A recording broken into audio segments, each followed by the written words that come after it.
গভীর রাত্রে এই জঙ্গল থেকে আমরা দুটো টিমে ভাগ হয়েছি। সকালবেলায় নখ কেটে নিজেকে শুদ্ধিকরণ করে বিকালবেলায় বেরিয়ে পড়েছি শুশুনিয়া পাহাড়ের উদ্দেশ্যে, কারণ আমরা আজকে যাব জল ঢালতে। আর আজকে হচ্ছে শ্রাবণ মাসের 4 নম্বর সপ্তাহ, যার জন্য প্রচুর মানুষ ভিড় করেছে এখানে।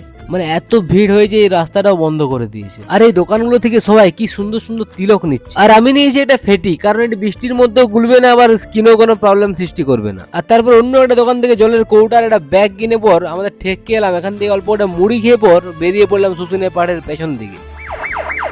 আর এই পাহাড়ি রাস্তাতে ঘন জঙ্গলের মধ্যে আমরা যাচ্ছি এখন বাইক নিয়ে। আর রাস্তা ছিল শুধু পাথরে ঘেরা। যাই হোক আমরা পৌঁছে গেছি। আর আমাদের টিম দুটো দলে ভাগ হবে, 3 জন যাবো আমরা একতেশ্বর, আর বাকিরা সবাই যাবে বিহারীনাথ। তারপর আমি এখান থেকে স্নান করে পর জল নিয়ে পরে উঠে পড়েছি। আর রাস্তাতে এত বৃষ্টি ভাই, আর আমরা একটা ভেজা স্যাঁতস্যাঁতে জায়গার মধ্যে দাঁড়িয়েছি প্রায় 3 ঘন্টার। বৃষ্টি এখনো থামেনি, আর বাজে প্রায় 2:30টা।